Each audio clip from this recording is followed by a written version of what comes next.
patriotisme ouvre la voie du savoir selon le président Haïlé Selassie.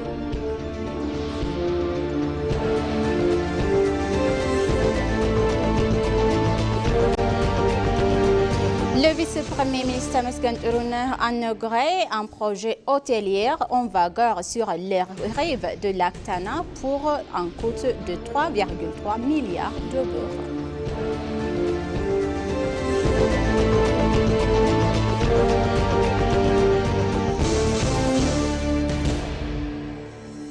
Bonjour chers téléspectateurs et bienvenue sur ABC, c'est notre journal d'aujourd'hui du mardi 5 mai 2026. C'est moi Samra Kodado avec le journal, restez avec nous.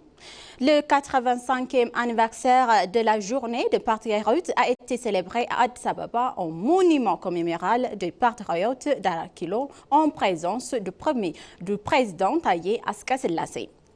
La célébration a réuni la maire de la ville d'Addis Ababa, Adana Chababi, d'autres responsables gouvernementaux, Daniel Jot Mesfin, président de l'association des anciens héros éthiopiens de la guerre patriotique et de l'association ancienne héros éthiopiens de la guerre, des patriotes historiques et héroïques, des familles de patriotes et des habitants de la ville d'Addis Ababa.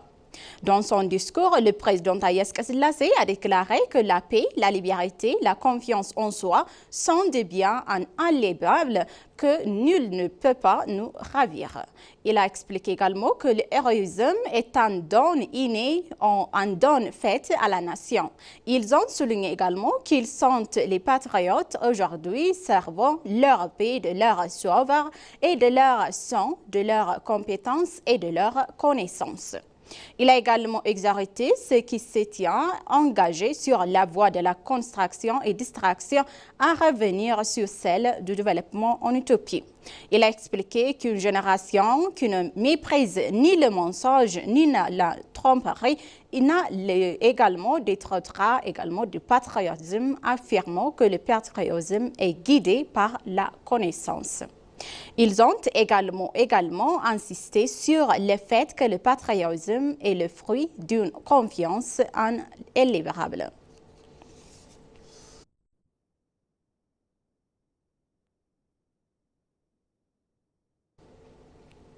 Le mouvement Made in Ethiopia redessine le paysage économique de l'utopie selon le cabinet du Premier ministre.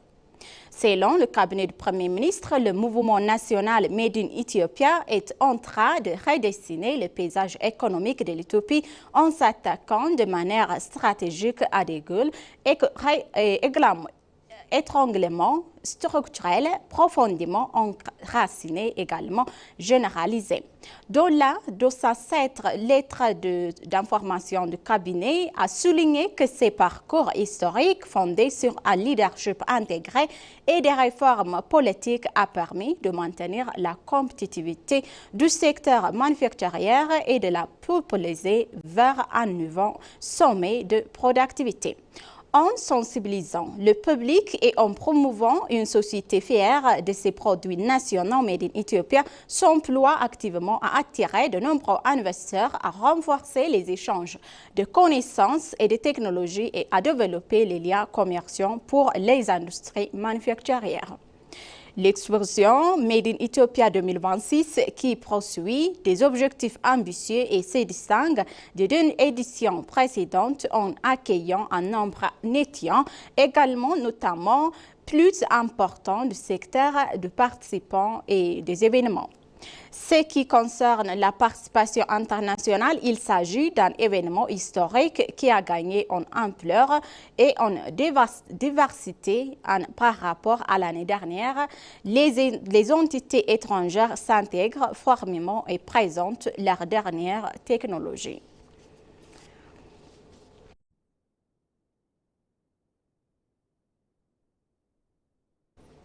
Le vice-premier ministre Tamasgen Tourouneh a officiellement inauguré hier la construction d'un complexe de tourisme moderne et imposant sur la rive de Tana à Bardar.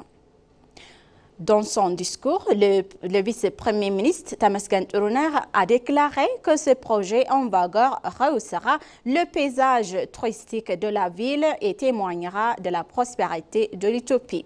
Saluant les contributions du groupe Midrock, investissement à divers secteurs de développement, a souligné son engagement à mener à bien ce projet dans le délai important. Un budget de 3,3 milliards de beurre a été alloué à la construction du projet et il a été indiqué que des ressources modernes conformes aux normes internationales seront utilisées dans le processus de construction.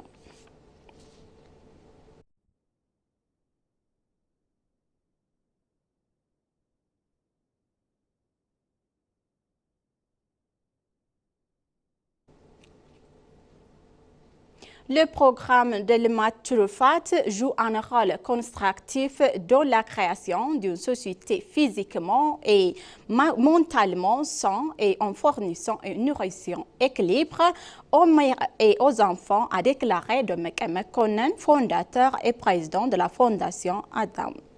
Dans son discours d'ouverture, il a déclaré que les progrès réalisés par l'Éthiopie en matière de développement en blé, empreinte écologique également, d'autres initiatives nationales se poursuivront grâce au programme Yelma Trufat.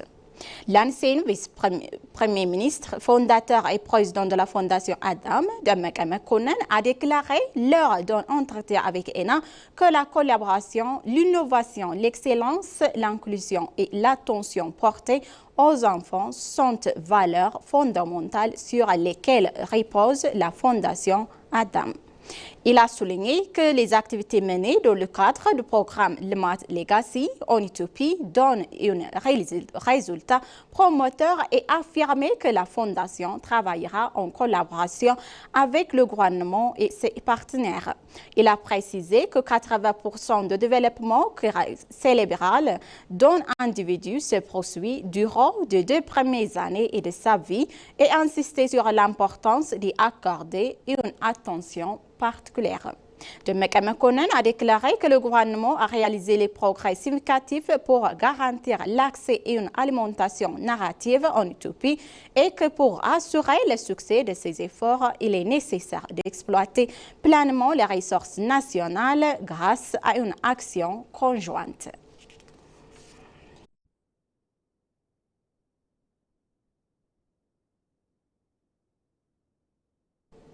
Le ministre des Affaires étrangères et le ministre d'État aux Affaires étrangères, ambassadeur Branu Tsegay, a reçu l'ambassadeur de la République démocratique du Congo en Éthiopie, Jeanne Lyon Nagdou. Lors de leur rencontre, les deux responsables ont échangé leur point de vue sur le renforcement des relations bilatérales de leurs deux pays rationnels. Également, ils ont discuté sur la discussion également portée sur l'exploration de nombreux domaines de coopération entre les deux pays qui peuvent renforcer les relations de longue date.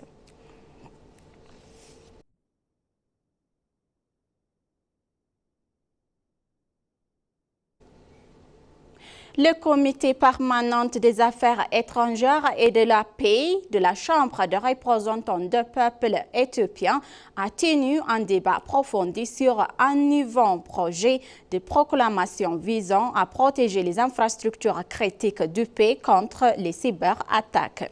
Ce projet de proclamation vise à prévenir les attaques ciblant notamment les secteurs financiers, énergétiques et des télécommunications. Selon Tigst Hamid, directrice générale de l'administration de la sécurité des réseaux d'information, plus de 50 000 cyberattaques ont été présentées contre les infrastructures critiques éthiopiennes, rien qu'en 2018 en éthiopien calendrier. Cette attaque, donc, visant principalement les institutions financières, les infrastructures énergétiques et les réseaux de télécommunications. Le président du comité permanent, Dima Nago, a qualifié le projet de proclamation utile, précieux pour la protection des infrastructures et a annoncé que la commission examinerait en détail avec la participation du parti et permanente et prenante avec et avant de le soumettre à décision. Il a également annoncé que le projet de proclamation serait soumis au Parlement pour approbation dans le meilleur délai intégrant les observations formulées lors de la réunion.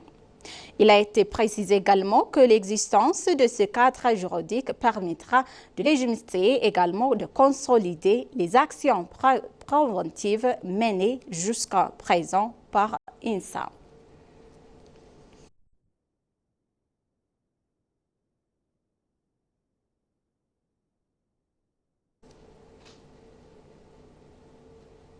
La Commission éthiopienne de l'énergie nucléaire, en collaboration avec l'Agence internationale de l'énergie atomique, a organisé un atelier national de haut niveau sur le développement des compétences et de la planification des travaux du programme nucléaire éthiopien. Le commissaire adjoint de la commission Abdulaziz Omar, qui a inauguré officiellement le programme, a souligné que la construction d'une main-d'œuvre qualifiée et compétente est essentielle à la réussite et à la prenante à la réalisation du programme nucléaire national. Lors de l'atelier, le commissaire adjoint de la commission, Shefera Talia, a également présenté un exposé détaillé de l'état d'avancement du programme nucléaire éthiopien et des progrès réalisés en matière de développement des infrastructures. Afin de garantir une approche globale de la préparation d'ateliers, a largement impliqué les acteurs de l'agence gouvernementale et des établissements de enseignement supérieur et des secteurs industriels.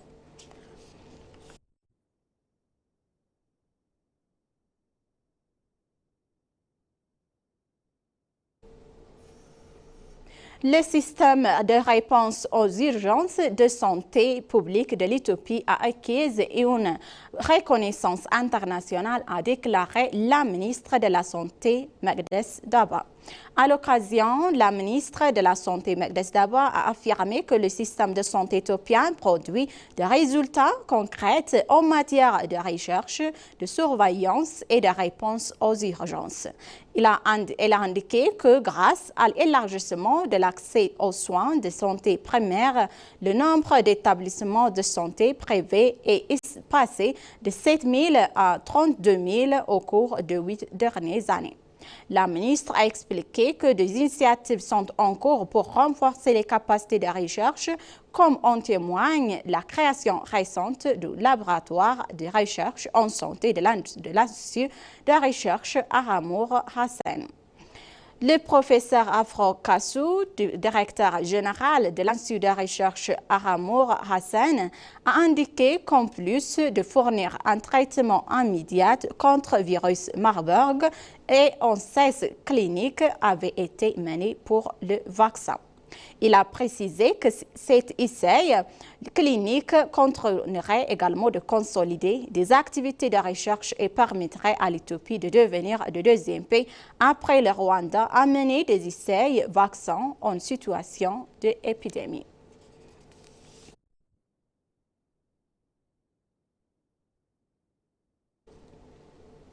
Ethiopian Airlines a remporté le prix de la meilleure campagne aérienne en Afrique.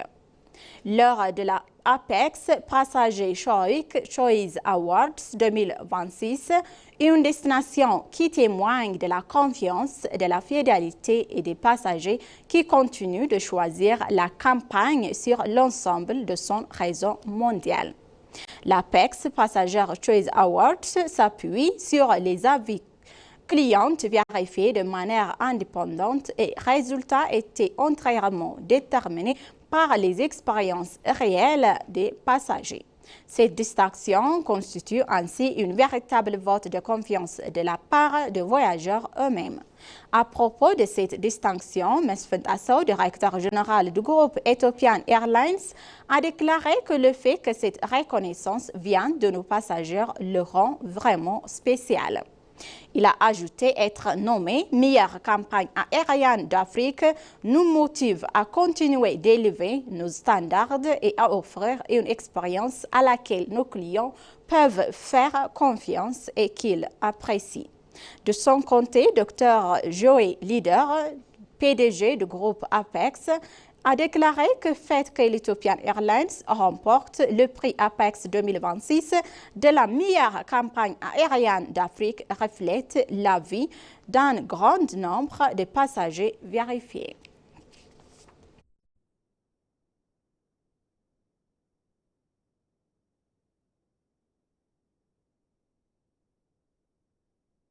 Chers téléspectateurs, maintenant je vous rappelle les titres principaux.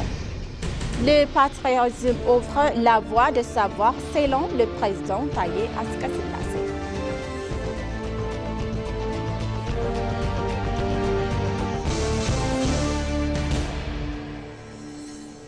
Le vice-premier ministre Mesken Tourouna a inauguré un projet hôtelier d'envergure sur les rives du lac Tana pour un coût de 3,3 milliards d'euros. Merci, chers téléspectateurs, d'avoir resté avec nous jusqu'à la fin de notre journal d'aujourd'hui. Je vous souhaite donc une bonne journée.